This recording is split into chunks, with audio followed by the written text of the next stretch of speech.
देखिए इसबगुल का जो जहाँ पर खेती होती है वो दो प्रमुख राज्य है, एक है राजस्थान और दूसरा है गुजरात।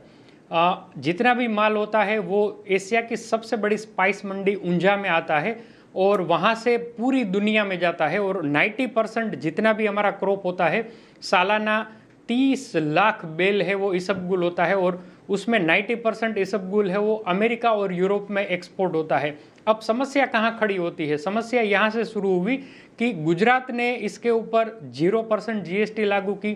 केंद्र सरकार का भी यही रूलिंग है कि इसके ऊपर 0% जीएसटी लागू करे, लेकिन अभी अभी 1-1.5 महीने पहले राजस्थान जीएसटी विभाग ने एक ऐसा रूलिंग डाला कि इसके ऊपर 5% जीएसटी लगाना है।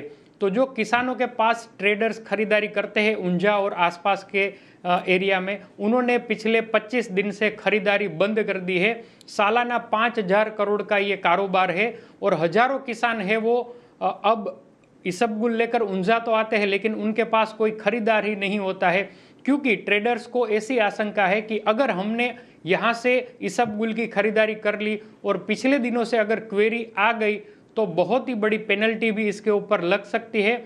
आखिरकार ऊंझा एपीएमसी जहां से ये पूरा कारोबार होता है, उनके प्रमुख दिनेश भाई पटेल ने जीएसटी काउंसिल को भी पत्र लिखा है और कहा है कि इसके ऊपर जल्दी से जल्दी स्पष्टीकरण करे। अगर जीएसटी काउंसिल की बैठक भी बुलानी है तो जल्दी बैठक बुलाए, क्योंकि ये मामला कुछ ट्रेडर तक सीमित नहीं है, कुछ लोगों तक सीमित नहीं है, लेकिन हजारों किसान है वो इसबगुल की खेती करते हैं और प्रोसेसर इसके ऊपर वैल्यू एडिशन करके अमेरिका और यूरोप में भेजते हैं। तो ये बड़ा कारोबार है। ईयर ओवर द ईयर इस पे काफ़ी इजाफा भी हो रहा है, लेकिन हाल फिलहाल ऊंझा में बिल्कुल इसबगुल का कारोबार ठप पड़ा है। शुक्रिया केतन, ये डिटेल्स